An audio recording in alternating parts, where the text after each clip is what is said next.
Evening, folks.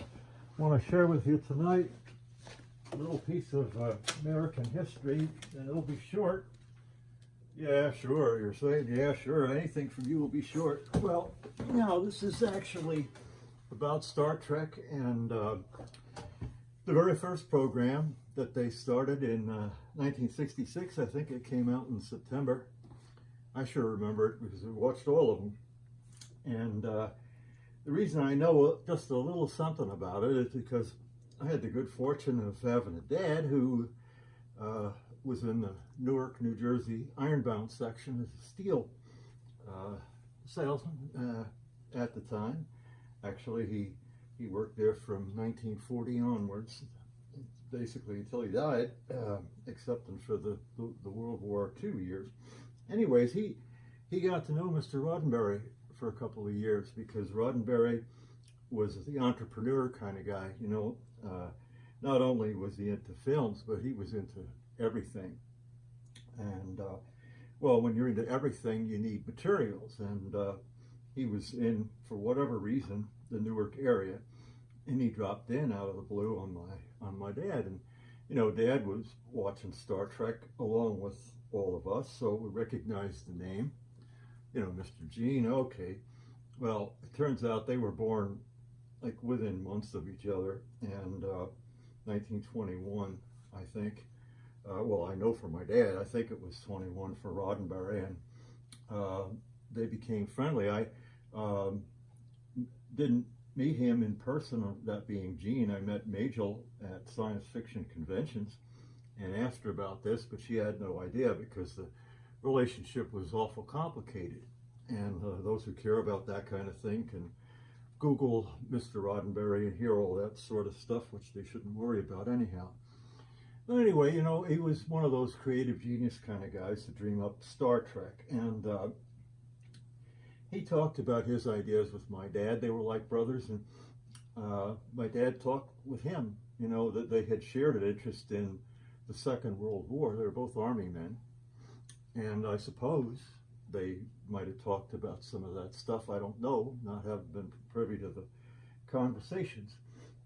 But my dad, of course, talked about his business, which for his life was fabricating steel. And Roddenberry needed some, and my dad gifted it to him. It was scrap steel for the company, basically. It was going to be sent back to Bethlehem.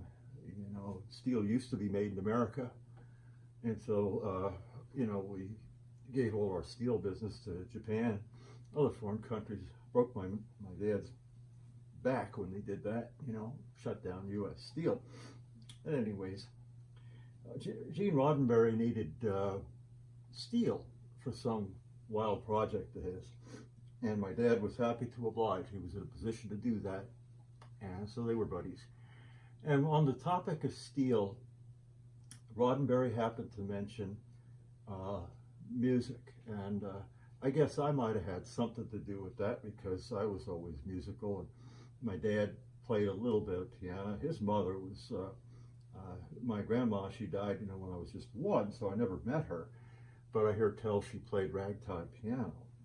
And though they might have talked on music, maybe because my dad was bragging to him on me and what I was doing on the piano, but when talk came to music, Roddenberry piped in and said that he had a guitar, and he bragged kind of, wouldn't call it, I guess you wouldn't call it bragging, but he pointed out something to my dad that folks don't seem to know, and maybe it's out there in general knowledgeville. If it is, don't tell me. Let me go on thinking that I shared something original with the world, because that's what I want to do. This is what you might call up close and personal, colloquial American history. Awful lot of millions of people over the world love Star Trek, and the saga of Kirk and Spock, and the adventure. Let's step forward where no man has ever stepped before, right, Maxie? Well, Roddenberry shared that the opening anthem was nothing more than steel guitar strings played open, unfretted, i.e. you don't use your left hand. And you know, I wondered about that all. I kept it sort of filed in the back of my head, thinking, well, you know, one day I'll try to work up a Star Trek thing on the piano, and that hasn't happened yet. But, you know, guitar has, and especially banjo. And I just wanted to play for you the Mr. Roddenberry's theme. Now, they credited another fella for who I'm sure wrote the whole theme. You know, the beautiful melody, da, da, da, da, da, da, da, you know, with those glorious chord changes and all. But the anthem, okay, Roddenberry claimed ownership. And now look, this is just a little baby guitar here, and I'm not using my left hand. And see if you recognize the tune. Oh, brother, are you all right, my boy? Okay.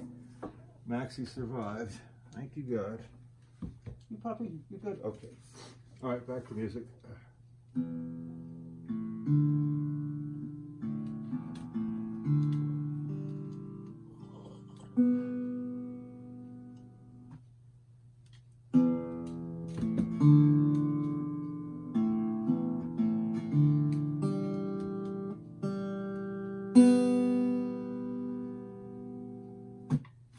So anyways, that's the message, folks.